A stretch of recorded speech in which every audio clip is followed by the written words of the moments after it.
আল্লাহ রাব্বুল আলামিন সংক্ষিপ্ত সময়ের জন্য এই দুনিয়ার মধ্যে আমাদেরকে পাঠাইছেন। পাঠানোর পরে বান্দা আদেশ দিয়ে দিছে, ও দুনিয়ার মানুষ শোনো, দুইটা কাজ করবা। ঈমান আনবার, ভালো আমল করবা।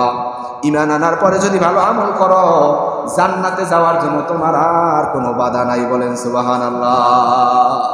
ঈমান আমল করার সাথে সাথে আরেকটা কথা তো বললাম, শিরিক করা যাবে না। কোন বান্দা যদি আমল করতে করতে কপালের মধ্যে দাগ পড়াই ভানায়, এরপরে যদি আবার শিরিকও করে, খোদার কসম ওই আমলগুলো এক পাল্লায় রাখার পর যখন দেখবে তার আমলের ভিতরে শিরিকও আছে, ওই শিরিক তাকে জাহান্নামে নিয়ে যাবে। এই জন্য আল্লাহর সাথে শিরিক করার কোনো সুযোগ নাই। সর্বাবস্থায় আল্লাহ তাআলার শুকরিয়া আদায় করতে হবে। ভালো থাকি মন্দ থাকি শুকরিয়া আদায় করব কার? আরো জোরে বলেন কার? আল্লাহ রাব্বুল আলামিনের শুকরিয়া আদায় করার অনেক মাধ্যম। এর মধ্যে একটা মাধ্যম হলো সব সময় মুখে আলহামদুলিল্লাহর জিকির জারি রাখা, ঠিক কি না? এই জন্যই তো হযরতে আইয়ুব আলাইহিস সালাতু ওয়াস সালাম শরীরের ভিতরে পোকা ধরিয়া গেছে, আল্লাহর কাছে দোয়া করে, আল্লাহ আরো পোকা দেন, কোনো সমস্যা নাই, কিন্তু আমার জিহ্বাটাকে পোকা দিয়া ভরিয়েন না। আল্লাহ জিগায় কেন? বলে যে আল্লাহ আমি আপনার জিকির আর আপনার শুকর এই জিহ্বা দিয়ে আদায় করব। হযরতে আইয়ুব আলাইহিস সালাতু ওয়াস সালামের শরীরের ভিতরে একদম পোকায় ভরে গেছে। শয়তান আল্লাহর সাথে যাই একটু তর্ক করছিল, আল্লাহ আপনার আইয়ুব তো আপনার ইবাদত করে মজায় খুশি হইয়া, তারে যে নিয়ামত দিছেন ওই নিয়ামত তো আর কেউ দেন নাই, আর একটু না মানে নিয়ামত ছাড়া রাখেন না, দেখবেন আপনার আইয়ুব আপনাকে ভুলে যাবে। আমার আল্লাহ কয় না না, যেই বান্দা আমি আল্লাহকে ভালোবাসি, যেই বান্দা আমি আল্লাহকে চিনে, আমি আল্লাহকে বুঝে, সে ফজর না, যোহর না, আসর না, মাগরিব না, কোনো নামাজই ছাড়বে না। ঠিক কিনা আওয়াজ দিয়ে? কোনো বন্যা মানবে না, কোনো বৃষ্টি মানবে না। হয়তো জামাতে আসা না আসা সুযোগ আছে না নাই? জামাত কিছু কিছু সময় মুহাদ্দিসিনে কেরাম, মুফাসসিরিনে কেরাম রাসূলের হাদিসকে সামনে আনিয়া বলে, যদি শত্রুর ভয় থাকে ঘরে নামাজ পড়বা, মসজিদে আইসো না। যদি বাঘের ভয় থাকে ঘরে নামাজ পড়বা, মসজিদে আইসো না, কারণ বাঘের কামড় খাইয়া তুমি মরিয়া গেলে তো নামাজই করতে পারবা না। যদি রাতের অন্ধকার, কিছু দেখা যায় না, আকাশ থেকে ঠাডা পড়তেছে, সাবধান, ঘর থেকে বের হইও না, কারণ তুমি ঘর থেকে বের হইলা একটা ঠাডা এসে তোমার গায়ে পড়লো, দুনিয়ার থেকে বিদায়, আর নামাজ পড়লা কোথার থেকে? জামার দরকার নাই, ঘরে বসিয়ে পড়ো। আবার যদি রাতের অন্ধকার এমন রাস্তার ভিতরে কাদার বর্ষা, তুমি রাস্তা দিয়ে হাঁটতেছো, হঠাৎ করে তুমি একটা স্লিপ খেয়ে ঠ্যাংটা ভেঙে যেতে পারে, সাবধান, মসজিদে আসার দরকার নাই, বাসায় নামাজ পড়ো। সুবহানাল্লাহ কন্যা, ইসলামটাকে আল্লাহ সোজা করিয়া রাখছে। ও মুসলমান, কিন্তু সাবধান, নামাজ ছাড়া যাবে না। যাবে নাকি? বাসায় পড়ো, ঘরে পড়ো, দোকানে পড়ো, নৌকায় পড়ো, লঞ্চে পড়ো, গাড়িতে পড়ো, একটা সেকেন্ডের জন্য নামাজ ছাড়ার কোনো সুযোগ নাই। কিতাবের মধ্যে লেখে, যদি জাহাজ কোনো সমুদ্রের মধ্যে তলাইয়া যায়, ওই সমুদ্রের মধ্যে কোনো ধরনের কোনো চর নাই, কোনো বিন নাই, থামার কোনো জায়গা নাই। সমুদ্রের মধ্যে আছো বান্দা, কোনো ধরনের দাঁড়ানোর সুযোগ নাই। ইশারার মাধ্যমে আমার মাওলাকে দেখাও, ও আমার দয়ার মালিক আল্লাহ, আমি আপনার মোহাব্বতে ইশারার মাধ্যমে নামাজ আদায় করতেছি। এই জন্য আমার আল্লাহ বলে, বান্দা আমল করো বা না করো, কিন্তু সাবধান, শিরিক করবা না। শিরিকের মধ্যে সবচাইতে বড় শিরিক হলো আল্লাহর সাথে অংশীদার সাব্যস্ত করা। আর একটা শিরিক হলো মানুষকে দেখানোর জন্য ইবাদত করা। ঠিক কিনা আওয়াজ দিয়া কন? আল্লাহর রাসূল বলে, মান রাআ ইউসাল্লি ফাকাদ আশরাকা, যেই বান্দা মানুষকে দেখানোর জন্য ইবাদত করে, নামাজ পড়ে, সে যেন শিরিক করলো। এই সামনের যে বিষয়টা আসতেছে, যেই একটা আমল আসতেছে, এই আমলটার ক্ষেত্রে আমরা বড়ই উদাসীন, আমরা শিরিকের মধ্যে পাল্লা দিয়ে লিপ্ত হয়ে যাই। ঠিক কিনা আওয়াজ দিয়ে কন? বোঝেন নাই?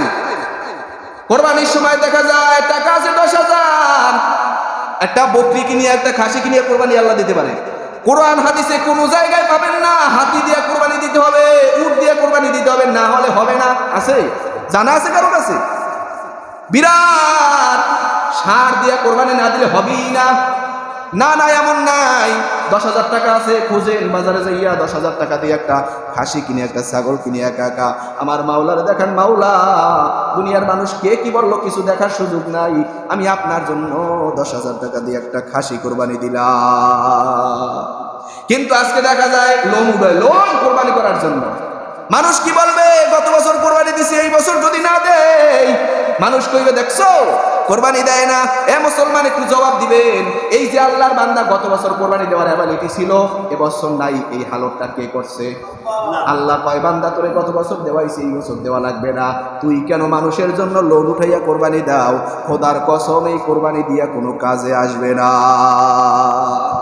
আল্লাহ বলে মানুষকে দেখানোর জন্য তুমি কোরবানি দিলা, এই কোরবানি তো আমি আল্লাহর কাছে গ্রহণযোগ্য হবে না। কোরআনের ভিতরে আল্লাহ তাআলা স্পষ্ট আয়াতের মাধ্যমে জানায়, ও নবী আপনি উম্মতদেরকে জানায় দেন, কুল ইন্না সলাতি ওয়া নুসুকি ওয়া মাহইয়ায়া ওয়া মামাতি লিল্লাহি রাব্বিল আলামিন। বলেন আল্লাহু আকবার। হে নবী আপনি উম্মতদেরকে জানান, ইন্না সলাতি নিশ্চয়ই আমার নামাজ, ওয়া নুসুকি আমার কুরবানি, ওয়া মাহইয়ায়া আমার জীবন, ওয়া মামাতি এবং আমার মৃত্যু, লিল্লাহি রাব্বিল আলামিন আমার রব্বুল আলামিনের জন্য। এই জন্য আমার মাওলার জন্য কোরবানি করতে হবে, ঠিক কিনা? আওয়াজ দিয়া কন। যেমন তৌফিক আছে সেই তৌফিক অনুযায়ী কোরবানি করতে হবে। কোনো মানুষ কি বলল ছাগল দিয়ে কোরবানি দিলে কি মানি যে যায় নাকি? না না না, আমি মনে করি শরীকভাবে কোরবানি দিলে আল্লাহর কাছে মানি যে যায়। কারণ কি?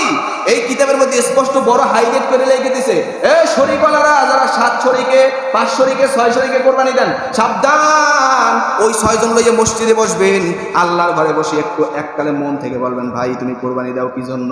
তোমার টাকার মধ্যে সুদ আছে নাকি? মসজিদে বসাইয়া পারলে কোরআন একটা মাথার মধ্যে দিয়া বলবেন, তোর টাকার মধ্যে সুদ আছে কিনা ক।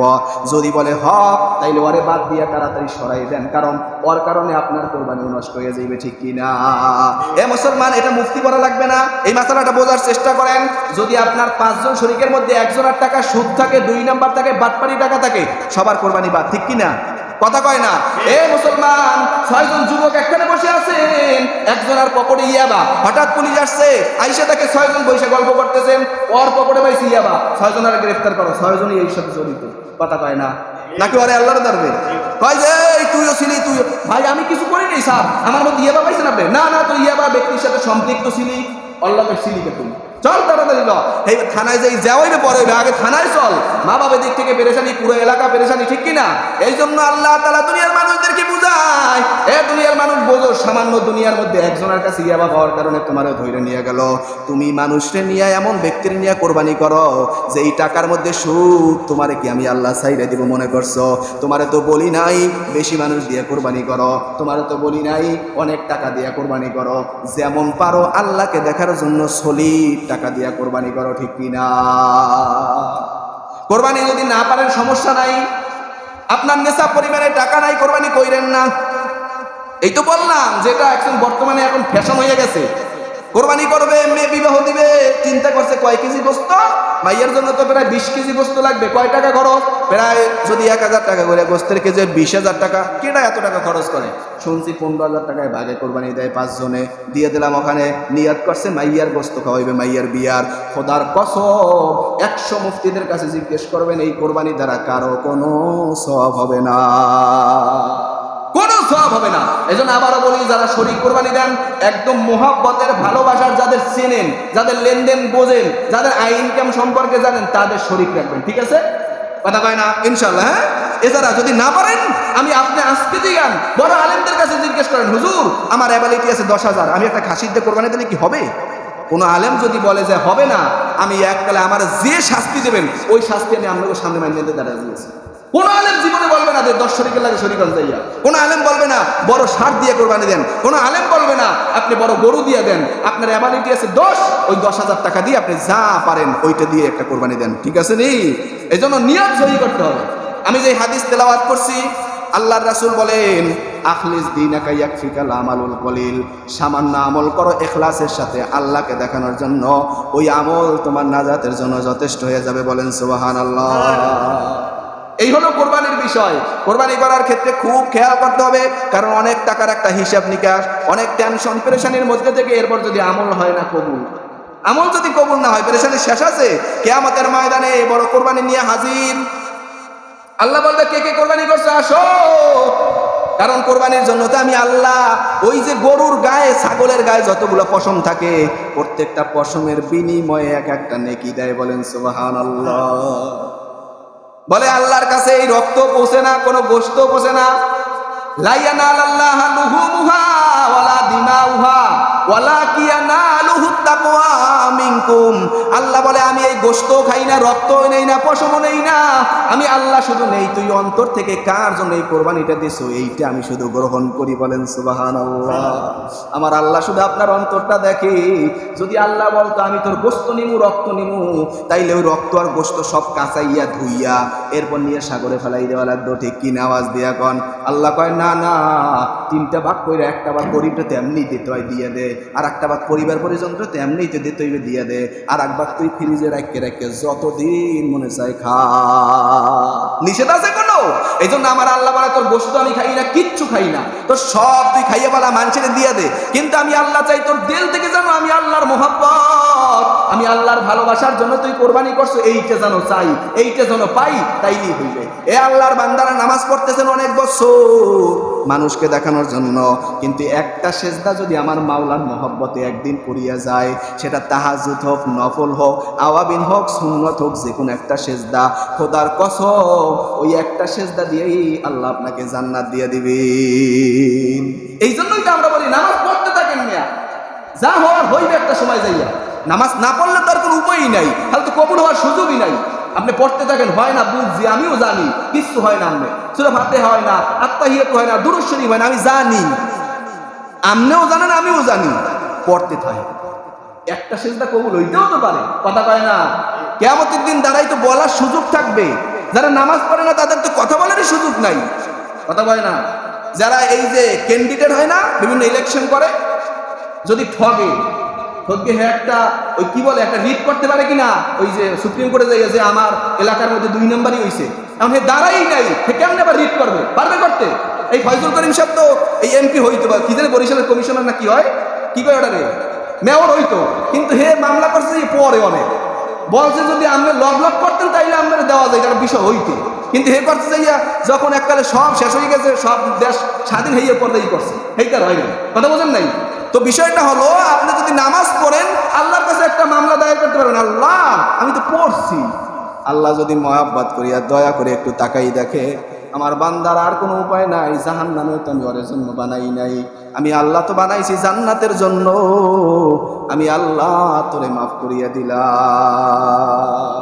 এজন্য বাবারা, ভাইরা আমার, সামনে কোরবানি আসতেছে, আমি আপনাদের সামনে কোরআনে কারিমের একটা ছোট্ট সূরা তেলাওয়াত করেছি। আল্লাহ রব্বুল আলামিন বলেন, ইন্না আতাইনাকাল কাউসার ফাসাল্লি লিরাব্বিকা ওয়ানহার ইন্না শানিআকা হুয়াল আবতার। বলেন আল্লাহু আকবার। এই ছোট্ট সূরার মধ্যে আল্লাহ রব্বুল আলামিন এত গুরুত্বপূর্ণ কিছু কথা বলছেন, যেটা বুঝলে আপনিও বুঝতে পারবেন যে আল্লাহ তাআলা ছোট্ট কথার মধ্যে কত বিশালতা আছে। মুফাসসিরিনে কেরাম বলেন এই সূরাটার শানে নুজুল হলো আল্লাহর রাসূলের একটা কলিজার টুকরা সন্তান ছিল কাসেম। কি নাম? কাসেম একটা সন্তানের নাম। দুনিয়া থেকে বিদায় নিছে, ইব্রাহিমও দুনিয়া থেকে বিদায় নিছে, রাসূলের কোনো ছেলে সন্তান দুনিয়াতে নাই। আল্লাহর রাসূল মসজিদে হারামের পাশে বসিয়া চোখের পানি ঝরঝর করে পড়তেছে, হায় হায় আমার সন্তান কাসেম দুনিয়া থেকে বিদায় নিয়ে চলে গেল, মনটা বড় খারাপ। এই হালত দেখে একটা কাফের আস ইবনে ওয়াইল আল্লাহর রাসূলের সামনে দাঁড়াইয়া কি যেন কথাবার্তা বলতেছে। দূর থেকে কাফেররা এই হালতটা দেখতেছে, মুহাম্মদ সাল্লাল্লাহু আলাইহি সাল্লাম আর আস ইবনে ওয়াইল দুইজন কথা বলতেছে। আস ইবনে ওয়াইল মদিনার নবীর সাথে কথা বলিয়া সামনের দিকে যখন ওদের সামনে দিয়া যায়, ওরা জিগায় কাল্লার কথা কইলা, কি কইলা? বলে যে জানো না ওই যে আটকুরা, মানে যার লেজ কাটা, বংশে বাতি দেওয়ার কেউ নাই, হাল্লার কথা কইছে মুহাম্মদ। নাউযুবিল্লাহ কর না কে? আমার আল্লাহ সহ্য করে নাই, একটা সেকেন্ড সহ্য করে নাই।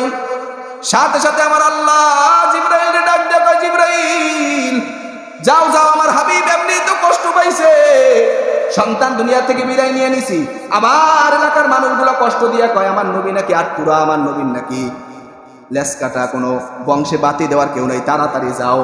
আমার আল্লাহ সাথে সাথে জবাব দিয়ে দেয়, ইন্না শানিআকা হুয়াল আবতার। বলেন সুবহানাল্লাহ। হে নবী, আপনি টেনশন করবেন না। যারা আপনাকে বলছেন আপনার ঘরে বাতি দেওয়ার কেউ নাই, আপনার বংশ ধরার মতো কেউ নাই, আমি আল্লাহ বলে দিলাম তাদের বংশে বাতি দেওয়ার মতো কেউ থাকবে না। বলেন সুবহানাল্লাহ। এই আয়াত তো সাথে নাযিল করছে। প্রথমে আমার আল্লাহ মদিনার নবীকে স্পষ্ট জানাই দিলেন, ও নবী, ইন্না আতাইনাকাল কাউসার। বলেন সুবহানাল্লাহ। এই যে ইন্না আতাইনাকাল কাউসার, এটা অন্য কোন নবীর উসিলায় হয় নাই, অন্য কোন নবীকে আল্লাহ দেয় নাই। আমার নবীকে বলে, হে নবী, আপনাকে আমি কাউসার দান করেছি। জিবরাইল আসিয়া বলে, হে নবী, আপনি নামাজ পড়েন। আল্লাহর রাসূল বলে, আমার তো উযু নাই। আল্লাহর রাসূল সাল্লাল্লাহু আলাইহি সাল্লামের কাছে জিবরাইল হাউজে কাউসারটারে খুলিয়া দিয়েছে। বলেন সুবহানাল্লাহ। বলে তাড়াতাড়ি উযু করেন। উযু করিয়া ফাসাল্লি লিরাব্বিকা ওয়ানহার। বলেন সুবহানাল্লাহ। ফাসাল্লি, আপনি নামাজ পড়েন আর আল্লাহর নামে কুরবানি করেন। মুফাসসিরিন কিরাম বলেন ফাসাল্লি মানে হলো ঈদের যে কুরবানির নামাজ আছে 2 রাকাত, ওই নামাজ। আর ওয়ানহার মানে হলো নহর করা, কুরবানি করা। এই আয়াত থেকে মুফাসসিরিন কিরাম বলে যদি কেউ ঈদের নামাজের আগে কুরবানি করে তাহলে তার কুরবানি হবে না, কারণ আল্লাহ আগে বলছেন ফাসাল্লি লিরাব্বিকা ওয়ানহার। প্রথমে নামাজ বলছে, এরপর নহর করতে বলছে, জবে দিতে বলছে। কথা বোঝেন নাই? এই আয়াতের ভিত্তিতে মুফাসসিরিন কিরাম এবং মুহাদ্দিসগণ, হাদিসের মাধ্যমে, ফিকহবিদগণ এই কথার মাধ্যমে বলতে চায়, ফতোয়া ডাইরেক্ট দিয়ে দেয়, কোন বান্দা যদি ঈদের নামাজের আগে কোরবানি করে, জবে করে, তাহলে তার কোরবানি হবে না। কথা বলছেন? কিন্তু এমন কোন জনমানবহীন এলাকা যদি হয় যেখানে কোনো নামাজের ব্যবস্থা নাই, ঈদের নামাজ পড়ার মতো কেউ নাই, সেখানে যদি চায় তাহলে ফজরের পরপরই কোরবানি দিতে পারবে।